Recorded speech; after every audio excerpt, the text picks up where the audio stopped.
নমস্কাৰ বন্ধুসকল, কি খবৰ আপোনালোকৰ? মই আজি ৰাতিপুৱাই আপোনালোকৰ খবৰ ল'ম বুলি ফেচবুক পেজ তথা ইউটিউব চেনেলত আহিছোঁ আৰু আপোনালোকৰ বাবে এটা বিষয় লৈ আহিছোঁ। বিষয়টো হৈছে ফিজিঅথেৰাপি। ফিজিঅথেৰাপি কি বস্তু হয়তো বহুতে জানে আৰু বহুতে নাজানে। আৰু এটা স্পষ্ট কথা, মোৰ এই ভিডিঅ'টো অকল সাধাৰণ জনতাৰ বাবে। যিসকলে এই বিষয়ে জানে তেওঁলোকৰ বাবে নহয়। ক্ষমা কৰিব, তেওঁলোকক যিসকলে জানে তেওঁলোকক মই জনাব পৰা মোৰ ইয়াতকৈ বিশদভাৱে জনাব পৰা মোৰ ক্ষমতা নাই। আৰু যিসকলে নাজানে মই তেওঁলোকৰ বাবে এই ভিডিঅ'টো বনাইছোঁ আৰু আপোনালোকে ভিডিঅ'টো শেষলৈকে চাওক।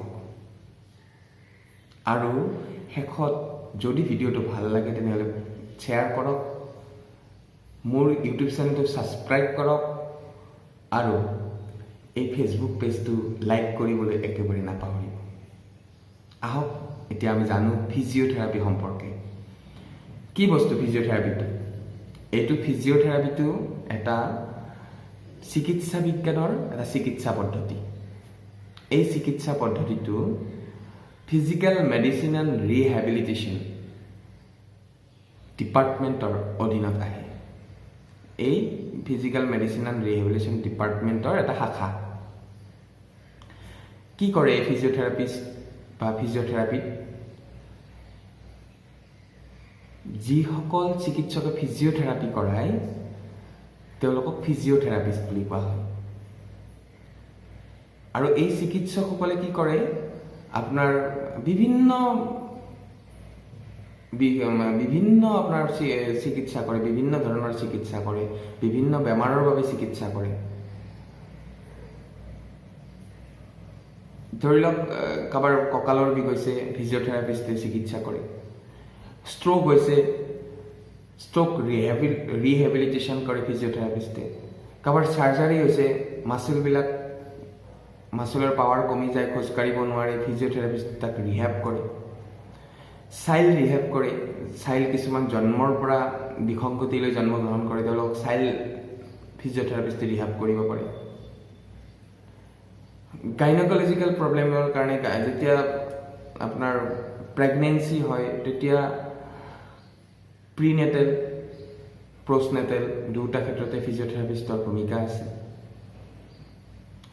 এতিয়া কৰোণা হৈ আছে, কৰোণাটো ৰেছপিৰেটৰী যিটো কাৰ্ডিঅ'পালমোনাৰী থেৰাপি বুলি কয়, তাত ফিজিঅথেৰাপিষ্টৰ ভূমিকা আছে। গতিকে গোটেই চিকিৎসা বিজ্ঞানতে এটা ফিজিঅথেৰাপিষ্টৰ ভূমিকা বহুত বেছি বৰ্তমান সময়ত। আৰু প্ৰায় মানুহে এতিয়া ফিজিঅথেৰাপি চিকিৎসা ল'বলৈ ফিজিঅথেৰাপিষ্টৰ ওচৰত আহে। আৰু অকল সাধাৰণ মানুহেই নহয়, ধনীৰ পৰা দুখীয়া সকলো খেলুৱৈ, যিসকলে খেলৰ লগত জড়িত, খেলুৱৈসকল, যিসকল চিনেমা জগতৰ লগত জড়িত, তেওঁলোকে অভিনয় কৰোঁতে বা কিছুমান মাচল ইঞ্জুৰি হ'লে সেইবোৰ ৰিপেয়াৰ কৰাৰ কাৰণে, এইবোৰ ঠিক কৰাৰ কাৰণে এজন ফিজিঅথেৰাপিষ্টৰ সহায় লয় বা ফিজিঅথেৰাপিষ্টৰ পৰামৰ্শ লয়। এতিয়া ফিজিঅথেৰাপি এইটো কেনেকৈ ট্ৰিটমেণ্ট কৰে? কি ট্ৰিটমেণ্ট এইটো? ফিজিঅথেৰাপিত ট্ৰিটমেণ্ট কৰা হয়, যদি বিষ থাকে তেতিয়া বিষ থাকিলে ফিজিঅথেৰাপিষ্ট এজনে প্ৰথমে এক্সামিন কৰে, বডিটো এক্সামিন কৰে, ক'ত প্ৰব্লেম হৈ আছে, কোনটো মাচলত প্ৰব্লেম আছে, কোনটো জইনত প্ৰব্লেম আছে, কোনটো লিগামেণ্ট ইঞ্জুৰি হৈছে, কোনটো টেণ্ডন ইঞ্জুৰি হৈছে, এনেকুৱা ধৰণৰ এক্সামিনবিলাক কৰি লয়। তাৰপিছত কোনটো নাৰ্ভ ইঞ্জুৰি হৈছে, এই এক্সামিনবিলাক কৰি লোৱাৰ পিছত তেওঁ ফিজিঅথেৰাপিষ্টজনে আপোনাক দুটা ট্ৰিটমেণ্ট দিয়ে। এটা ইলেক্ট্ৰথেৰাপিউটিক মেথডত ট্ৰিটমেণ্ট দিয়ে। তো ইলেক্ট্ৰথেৰাপিউটিক কিছুমান মডেলিটিছ আছে, তাৰ ভিতৰত আল্ট্ৰাচাউণ্ড থেৰাপি, IFT, ইণ্টাৰফেৰেঞ্চিয়েল থেৰাপি, তাৰপিছত আপোনাৰ ট্ৰান্সকুটেনিয়াছ ইলেক্ট্ৰনিক নাৰ্ভ ষ্টিমুলেশ্যন, তাৰপিছত আছে আপোনাৰ